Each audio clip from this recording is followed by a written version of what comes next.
Drew's class, it's work hard and play hard. There's a chicken in that chicken McNugget is one type of resource, 3, 2, 1, go.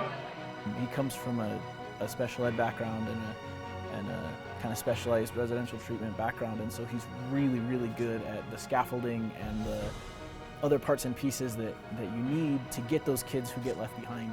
Nice work, excellent job. Years of having students who were very difficult to motivate, who were actively suicidal or actively self-harming, you find ways to remain positive even when you run into sad stuff. The thing that I've loved about watching his class is that really every kid in that class feels comfortable to participate. I want them to feel that it's better to go ahead and open up your mouth and realize that, yeah, you might look stupid, but it doesn't matter. Each Friday we do Friday karaoke, which is the silliest, lamest activity you've ever seen.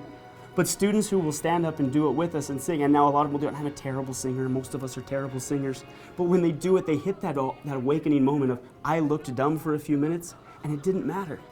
And the real difficult part about high school that I always saw was that students were usually reinforced and recognized when they were good at sports or they were standout students, and not everyone is those things. And this is one of the best things that I think I've learned from him this year, is finding the ways to motivate the kids that maybe otherwise wouldn't be, or to include those kids who sometimes kind of get glossed over or left behind. Good, and if we give up something to get something else, we're talking about it.